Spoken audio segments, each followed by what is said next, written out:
그대와 함께 달려 Ready for action, let's go trouble 물을 쳐주러 Sebelum kita masuk ke siapa saja pelaku dan siapa saja yang menjadi korban, apa sih pelecehan seksual itu? Jadi, pelecehan seksual itu adalah pendekatan-pendekatan yang mengarah ke arah pelecehan seksual yang tidak diinginkan sang korban. Jenis dari pelecehan seksual juga ada banyak, ada bentuk verbal, fisik, non-fisik, dan lain-lain.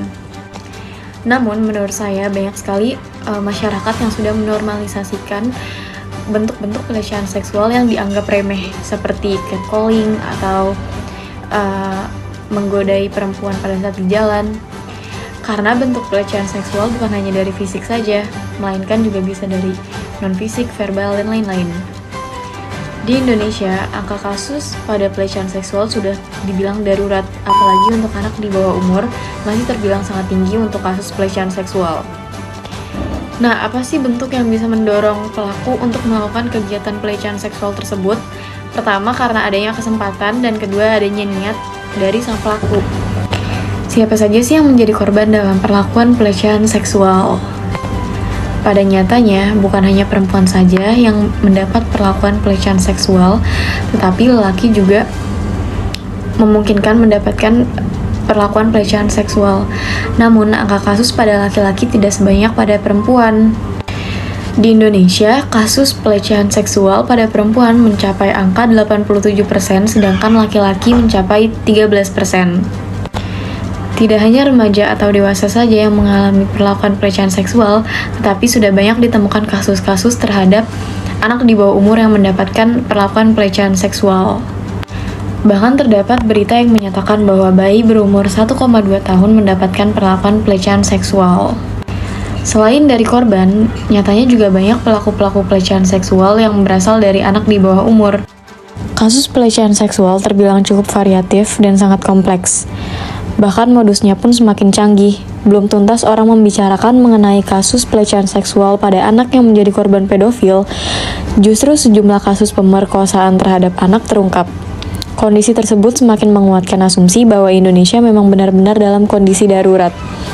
Pemerintah merupakan salah satu pihak yang memiliki peran penting dalam menanggulangi permasalahan ini. Pemerintah harus mampu bersikap tegas dalam memberikan sanksi terhadap pelaku pelecehan seksual. Penyembunyian nama pelaku yang seringkali hanya diperlihatkan inisial juga masih menjadi pertanyaan. Untuk apa kita masih menutupi identitas mereka jika pada kenyataannya nama mereka sudah tercap jelek?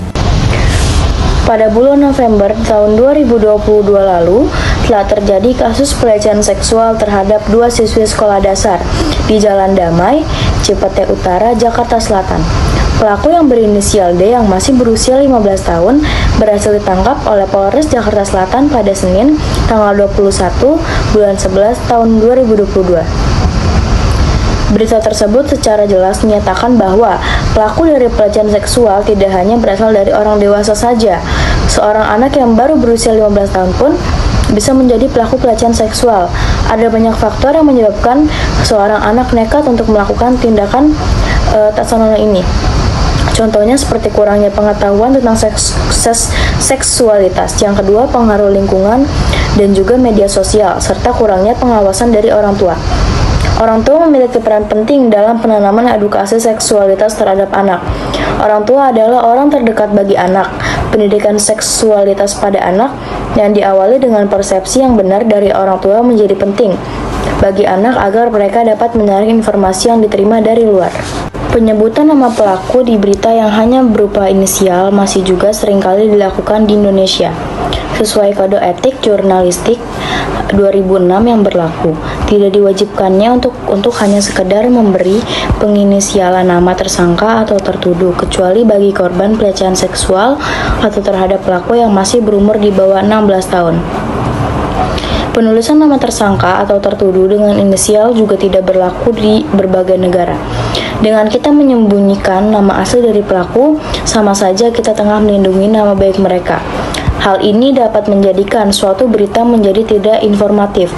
Selain itu, berita kasus pelecehan seksual juga seringkali menghilang secara tiba-tiba. Dengan kita menyembunyikan nama asli pelaku, berarti kita tengah memberikan peluang kepada pelaku untuk dapat mengulangi perbuatannya.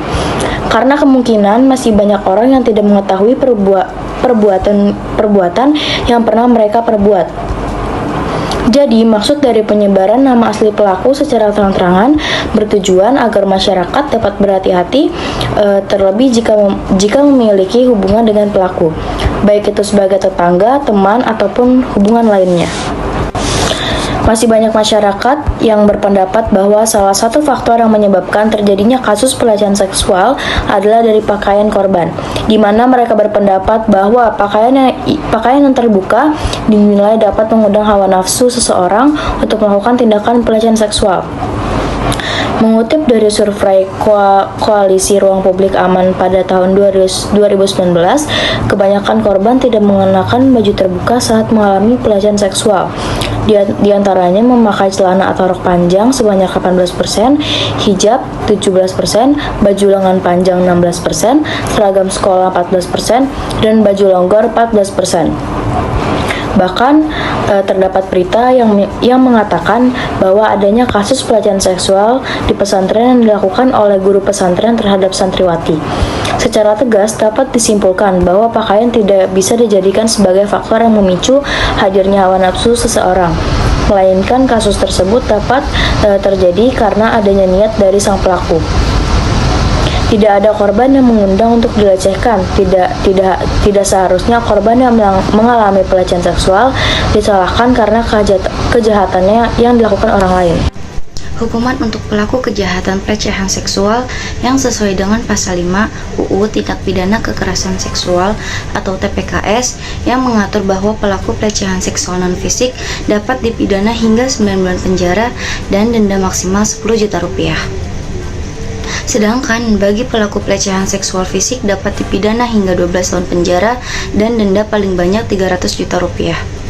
Sesuai dengan pasal 6 UU TPKS, sementara untuk kasus pelecehan seksual terhadap anak di bawah umur diatur dalam Undang-Undang Nomor 23 Tahun 2004 Pasal 81 dan 82 menyatakan bahwa pelaku pelecehan seksual terhadap anak dipidana penjara minimal 5 tahun dan maksimal 15 tahun. Hukuman pidana maksimal 15 tahun untuk kasus ini terbilang tidak setimpal dengan rasa trauma yang didapatkan oleh korban, mengingat kejadian tersebut dapat membawa pengaruh yang sangat besar bagi si korban, dimulai dari gangguan fisik hingga gangguan psikologis yang akan dideritanya seumur hidup. Kita juga tidak bisa menjamin apakah mereka tidak akan berbuat kejahatan yang sama. Bukan suatu hal yang mustahil jika mereka masih memiliki pemikiran yang sama untuk mengulangi perbuatan tersebut. Maraknya kasus pelecehan seksual yang khususnya terjadi di masa ini mengingatkan kita untuk pentingnya menjaga diri. Tidak menutup kemungkinan bahwa pelaku merupakan orang yang memiliki hubungan baik dengan kita. Contohnya seperti teman, tetangga, bahkan keluarga sekalipun. Pencegahan dengan cara sosialisasi merupakan salah satu tindakan yang sangat penting untuk diterapkan. Pemerintah seharusnya dapat bersikap lebih tegas akan kasus ini.